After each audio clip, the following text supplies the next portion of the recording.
A Mouthful of Air, a poetry podcast with Mark McGuinness.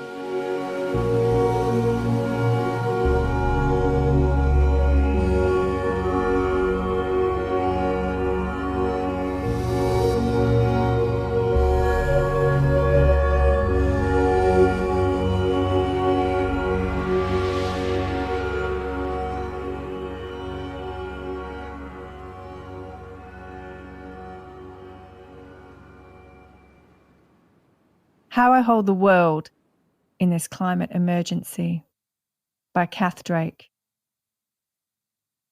Sometimes I hold world in one hand, my life in the other, and I get cricks in my neck as the balance keeps swinging. I walk uneasily. Sometimes I am bent over with the sheer weight of world, eyes downcast, picking up useful things from the ground. Sometimes one shoulder is pulling toward an ear as if it's trying to block the ear from hearing, but can't reach. Sometimes my body is a crash mat for world. I want to say, I'm sorry, but don't say it aloud. I'm privileged, so I should be able to do something. Sometimes I lie on my side and grasp world like a cushion. I'm soft and young and don't feel I can change anything. I nudge world with affection, whispering, I know. Sometimes I build a cubby from blankets thrown across furniture. There's only inside, no outside. When I was a child, world was a small dome, and change came summer by summer. Sometimes I make a simple frame with my arms to look at world. I'm not involved directly. It carries on without me. This way, I can still love the sky, its patterns of clouds and contrails. Sometimes I'm chasing world through the woods, bursting with hope and adrenaline. Oh God, am I running? I want to keep moving. My mouth is full of fire. Some days are like bread and milk. I just get on with pouring and buttering. I want the little things to be what matters most again. Sometimes I hold little. I'm limp and ill. Days barely exist. It's enough to make soup.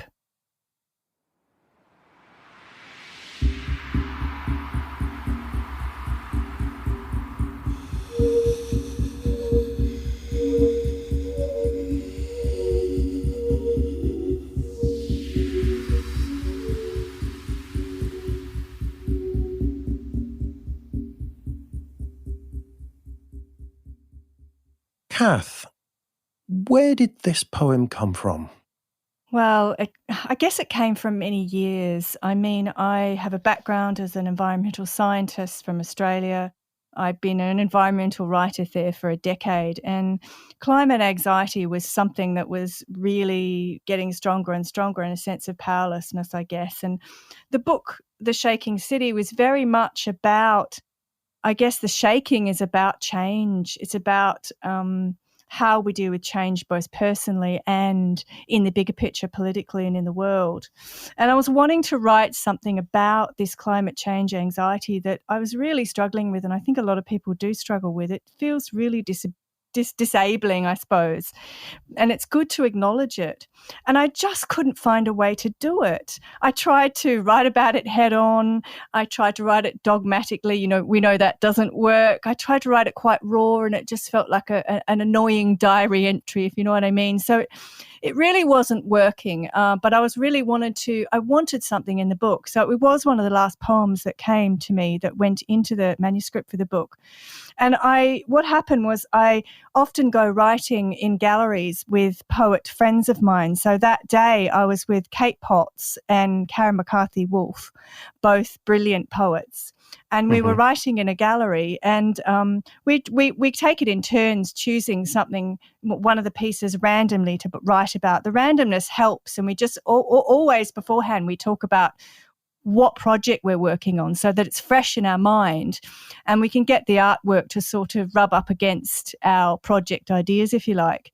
And we came across this fantastic photographic and 16 millimeter film exhibition by Joanna Piostra, I think is how you say it. She's Polish. This is in 2019 in Tate Britain. And it's all these fantastic poses that women are striking. So it's very much in the domestic setting.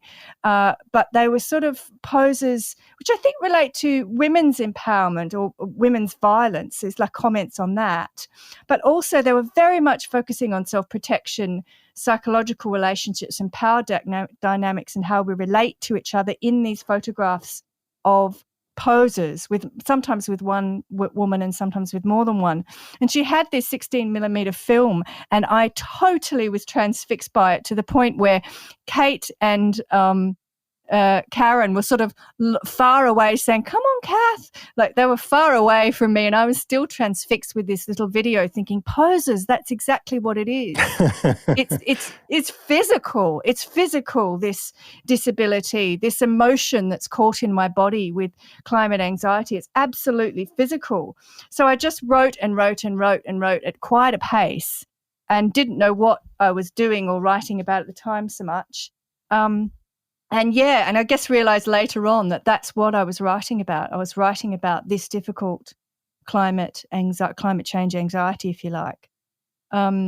So it has quite an interesting story of how it came about. I'm fascinated by this, Cath, because obviously I was looking at the poem this week, thinking about this recording, and something I wrote down was you're trying to find a stance in the poem. You're trying to find, because there's all these different stances you have towards the world. And for you to say, firstly, it was really, you tried all different ways to get started on the poem.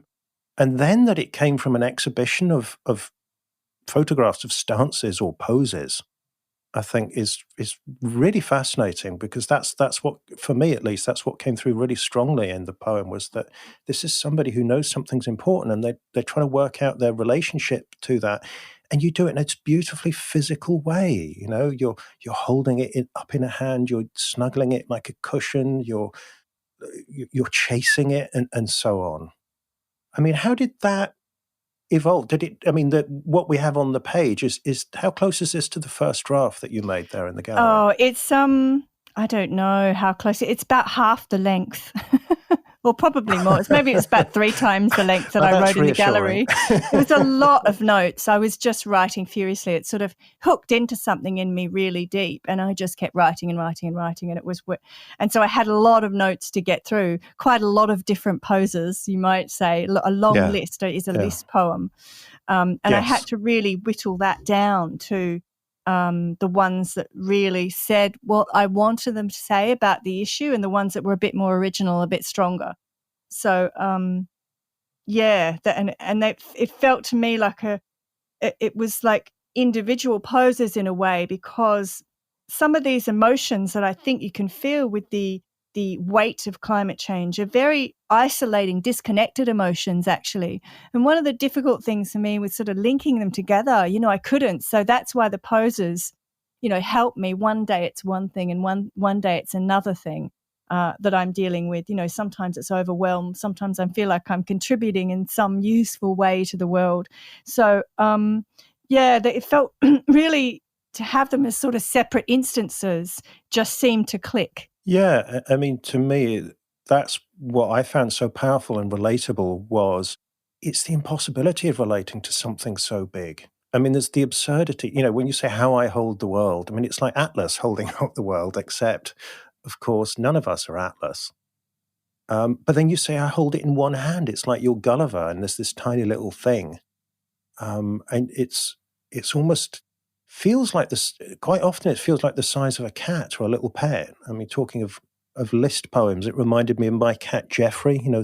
Of Christopher Smart, where he's Grief. talking about, sometimes my cat washes behind its ears, sometimes it scratches, sometimes it rolls upon prank, and so on.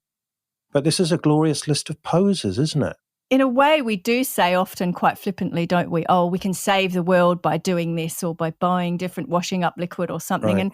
And I'm not saying those things don't matter. They do. Small things always do. And sometimes you feel like you can hold part of the world in your hand by changing your focus in some way, or by buying something different, or by deciding where your money goes. So I think sometimes for me, I do get a sense that you can hold something in your hand, and it can be quite small, as well as sometimes being this overarching, imposing, overwhelming, scary thing that we're heading for with climate change. And I'm hearing that word sometimes again from you. Sometimes you feel this, sometimes you feel that, sometimes there's a moment of empowerment or whatever. Was that word sometimes there from the start in that draft? Yeah, it was actually. That was from the gallery. It just came out from the gallery. I think it was. Or if it wasn't from the gallery reading, it was writing. It was fairly soon after. Because, each one of the poses, in a sense, was incomplete because, and they were a sometimes or a I'm not sure. And the poses that I was working from in the gallery were they were poses that were almost not quite natural. They were sort of like should have been in motion, but they weren't, if I'm making sense. Mm-hmm. So that way you felt that sort of sense of frozenness more, if you like, because they looked like a pose where there should be something that's moving from one pose to another, but they're stuck in one pose. Okay, well, let's see if this is online in any shape or form, then I will put a link in the show notes. So do check those out if you're listening and you want to see the source of Cath's inspiration. So, Cath, another line that caught my attention was near the end where you say, I want the little things to be what matters most again. And it struck me that maybe that's a poet wish, because very often we're comfortable with the little details, aren't we? The significant, rather than the big declarative statement. Would you say that's true? As a poet, you would rather be writing about other things, but this thing is intruding? Oh, absolutely. I would rather be writing about other things. I would rather be writing about how lovely nature is because, there's a lot of talk of eco-poetry, isn't there? But I think ecology, nature, it's always been utterly, utterly core to poetry. I mean, it's always been our, go-to for things, any kind of imagery and things like that. It's always been really crucial. So I think it would be great to just be writing about that again. And I do feel a little bit like, I guess, having to write about these bigger things as much as we're also having to turn our attention to it at the moment, or we should be at least. Well, I, for one, am glad that you did rise to the challenge. I mean, I was trying to work out if it was reassuring or discouraging that someone like you, who's much more informed about all this stuff than I am, that you feel equally disempowered, at least sometimes. So, any last things to say, Cath, before we hear the poem again? I know. I don't know if it's worth or interesting to know that I suppose I wanted the longer lines and to make them feel a bit irregular and a bit uncontrolled. The poem started off very much being, because I do often edit in even length lines. Yeah. And even talking to my mentor about this, who said, no, make it even. And I said, I really can't, not for this. Oh, so that's true, isn't it was it? a rare time when I pushed and said, no, I really think it's got to be varying length, a little bit out of control, that each of them are individual poses. So it's it's kind of unusual in a way from other pieces in the book. Yeah, you're right, because you're really quite disciplined. If you just flick through the book visually, it's all quite neat in terms of you can see the discipline and the line length. And yeah, you've let it go a bit here, haven't you? Which is absolutely on theme, isn't it? Well, it's like the poem pushing back at me, actually. Sometimes you just have to listen, don't you? Yeah. Well, let's let the poem push back and we'll hear it again. So thank you, Cath.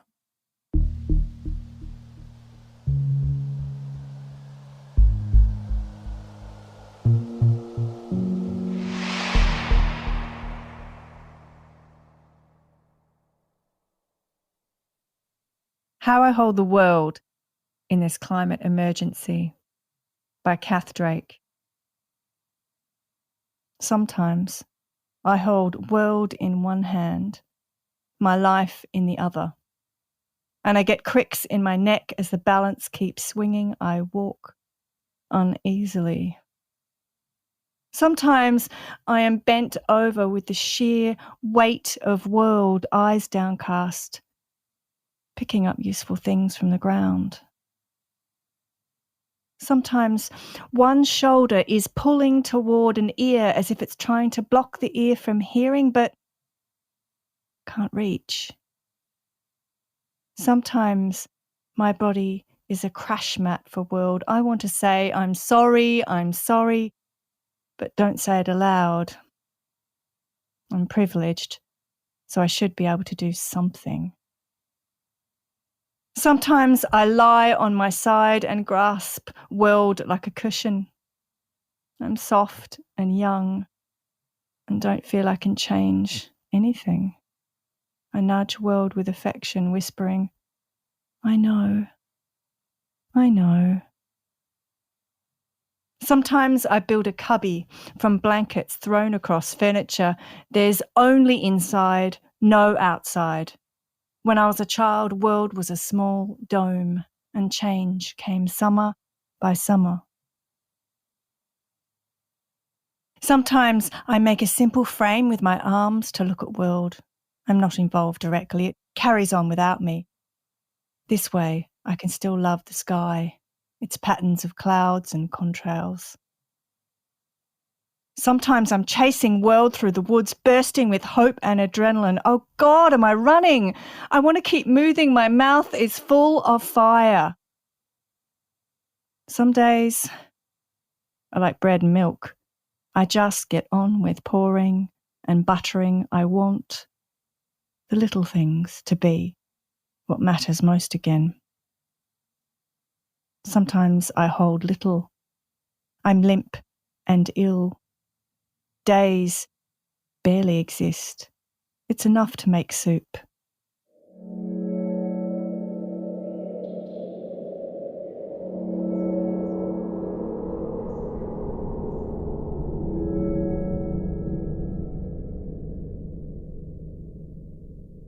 How I Hold the World in This Climate Emergency by Cath Drake was highly commended in the Gingko Prize. It's published in her collection The Shaking City, published by Seren Books, which was highly commended in the 2020 Forward Prizes for Poetry. Her pamphlet Sleeping with Rivers won the Seren Mslexia Poetry Pamphlet Prize and was a Poetry Book Society choice. Cath is an award-winning journalist and nonfiction writer with a specialism in environmental issues. She teaches writing in the UK, Australia, and online. Her website is cathdrake.com.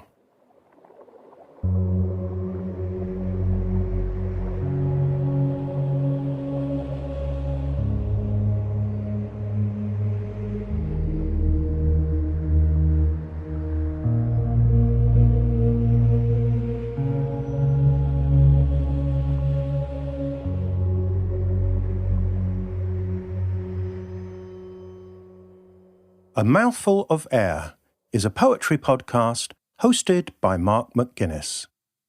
New episodes are released every other Tuesday. If you enjoy the show and you'd like to help me reach more poetry lovers, you can do this by telling a friend about it or by taking a few seconds to leave a rating or even a brief review on Apple Podcasts. If you would like a full transcript of every episode sent to you via email, including the poem text, you can sign up for this at amouthfulofair.fm/subscribe. If you'd like to follow the show on social media, you can find all the links as well as a full episode archive at amouthfulofair.fm. The music and soundscapes for the show are created by Javier Whaler. Sound production is by Breaking Waves, and visual identity by Irene Hoffman. A Mouthful of Air is produced by the 21st Century Creative, with support from Arts Council England via a National Lottery Project grant. Thank you for listening. I'll be back soon with another poem.